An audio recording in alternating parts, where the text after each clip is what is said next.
একজন মেজর জিয়া, যিনি তৎকালীন সময় যদি স্বাধীনতার ঘোষণা না দিতেন, সশস্ত্র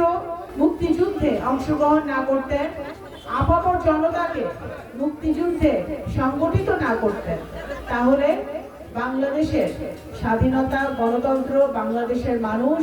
বাংলাদেশের স্বাধীন পতাকা, বাংলাদেশের স্বাধীনতা, সার্বভৌমত্ব নিয়ে কোথায় থাকতো সেটা আমরা জানি না। সুতরাং আজকের দিনে আমরা সশ্রদ্ধ চিত্তে শহীদ রাষ্ট্রপতি জিয়াউর রহমানকে স্মরণ করি। উনি শুধু বাংলাদেশের রাষ্ট্রপতি ছিলেন না, শুধু বাংলাদেশ জাতীয়তাবাদী দলের প্রতিষ্ঠাতা ছিলেন না, উনি সারা বিশ্বে এই ৩.৫ বছরের ওনার সরকার পরিচালনার মধ্য দিয়ে সারা বিশ্বে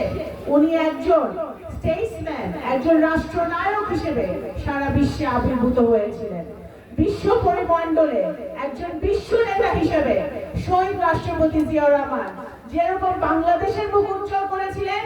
বাংলাদেশকে একটি তলাবিহীন ঝুড়ি থেকে তুলে এনে একটি আত্মনির্ভরশীল এবং একটি সম্মানজনক দেশ হিসেবে গড়ে তুলেছিলেন, সে একইভাবে উনি নিজেকে, বাংলাদেশের মানুষকে, বাংলাদেশের বিশ্বের মাটিতে একটি অত্যন্ত সম্মানজনক জায়গায় নিয়ে গিয়েছিলেন। শহীদ জিয়ার অবদান, ব্যক্তি হিসেবে শহীদ জিয়া, রাজনীতিবিদ হিসেবে শহীদ জিয়া, রাষ্ট্রনায়ক হিসেবে শহীদ জিয়া, একজন সাহসী সেনা সদস্য হিসেবে শহীদ জিয়া, সেনাপতি হিসেবে শহীদ জিয়া, একজন মুক্তিযোদ্ধা হিসেবে শহীদ জিয়ার কথা বলে শেষ করা যাবে না। আজকে আমরা এই দিনে ওনার রেখে যাওয়া আদর্শ, যে আদর্শ ঝান্ডা ধরেছিলেন আমাদের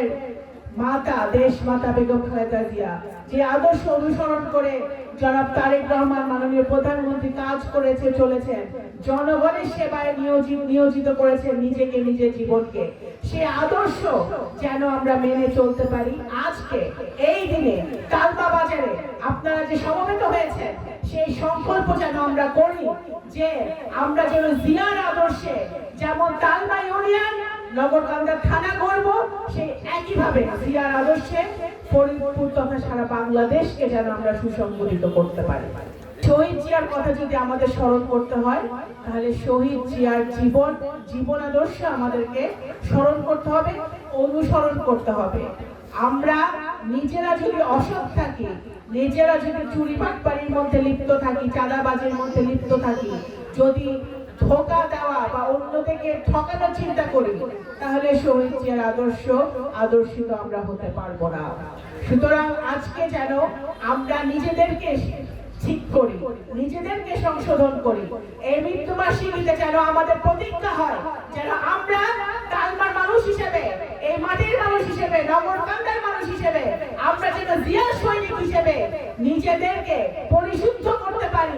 ভালো একজন কর্মী হিসেবে গড়ে উঠতে পারি এবং ভালো একজন নাগরিক হিসেবে তালমারবাসীর পাশে, নগরকান্দাবাসীর পাশে, সাঁওতাবাসীর পাশে যেন আমরা জনগণের সেবায় নিয়োজিত থাকতে পারি, শহীদ জিয়ার আদর্শকে আমরা বাস্তবায়ন করতে পারি, সেই জায়গাতে আমাদের মনোনিবেশ করতে হবে।